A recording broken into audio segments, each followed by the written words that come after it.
Hi friends, welcome to my channel simple cooking. అందరూ ఎలా ఉన్నారు? నేనైతే చాలా చాలా బాగున్నాను. మీరు అందరూ ఎలా ఉన్నారు అన్నది నా కామెంట్ బాక్స్. ఈ రోజు రెసిపీ ఆకాకరకాయ ఫ్రై. అసలు నీళ్లు పోయకుండా నూనెలోనే మగ్గించి ఎంత టేస్టీగా చేశాను అన్నది ఈ వీడియోలో చూపించానండి. ఈ వీడియోలోకి వెళ్లే ముందు ఎవరైతే నా వీడియోని ఫస్ట్ టైం చూస్తున్నారో నా వీడియోని లైక్ చేయండి, షేర్ చేయండి, సబ్స్క్రైబ్ చేయండి, నన్ను సపోర్ట్ చేయండి. రుచికరమైన ఆకాకరకాయ కూర తయారీ విధానాన్ని చూద్దాం రండి. ఒక ఉల్లిపాయ, 2 టమాటాలు, 1 స్పూన్ అల్లం వెల్లిపాయ పేస్ట్, పచ్చిమిరపకాయ, ఒక అర కేజీ ఆకాకరకాయని కట్ చేసి పక్కన పెట్టుకున్నానండి.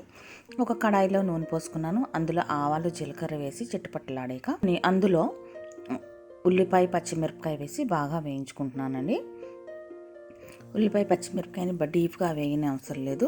పింక్ కలర్ వచ్చే వరకు వేయించుకుంటే సరిపోతుంది. ఇప్పుడు అందులో అల్లం వెల్లిపాయ పేస్ట్ వేసి బాగా కలుపుకున్నాను. అది వేగిన తర్వాత రుచికి సరిపడా ఉప్పు, పసుపు వేసి బాగా కలుపుకుంటున్నానండి. అది బాగా వేగిన తర్వాత అందులో ఆకాకరకాయలు, టమాటాలను వేసి బాగా కలుపుకుంటున్నాను. ఇది మీడియంలో పెట్టి మగ్గించుకోవాలండి. ఇది హైలో పెట్టి ఉడికించుకోవద్దు.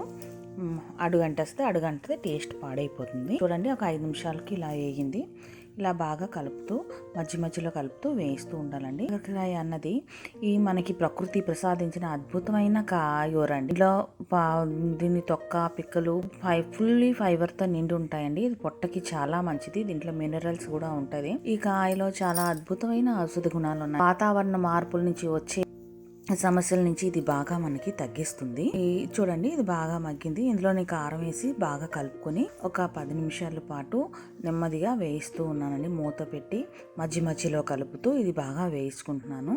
చూడండి, చక్కగా ఇలా మగ్గిపోయింది. ఇంకొక 5 నిమిషాల పాటు ఇలా మగ్గించుకుంటే చాలా సరిపోతుంది. చూడండి, చక్కగా మగ్గిపోయింది. కూర అయితే చాలా బాగా ఓన్లీ నూనెలో మగ్గించి చేశానండి. దీంట్లో ఏ రకమైన నీళ్లు లేదు. ఇలా వేయించుకోవడం వల్ల ఏంటంటే మనకి ఆకాకరకాయ కూర నాన్ వెజ్ కంటే తక్కువ టేస్టింగ్ కాదండి, చాలా రుచిగా ఉంటది. పిల్లలు, పెద్దలు చాలా చాలా ఇష్టంగా తింటారు.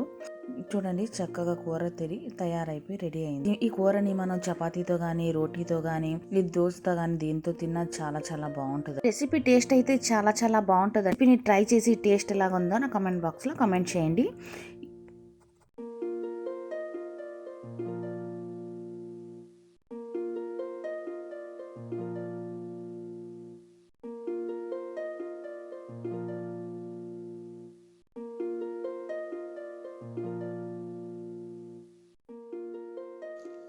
తయారు చేసే విధానాన్ని చూసారు కదండి.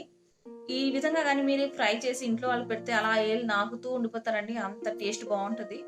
ఈ వీడియో కానీ మీకు నచ్చినట్టయితే ఈ వీడియోని మీ ఫ్రెండ్ సర్కిల్లో, ఫ్యామిలీ సర్కిల్లో షేర్ చేయండి, సబ్స్క్రైబ్ చేయండి, నన్ను సపోర్ట్ చేయండి. మంచి వీడియోతో మీ ముందుకు వస్తాను. Bye bye. Thank you.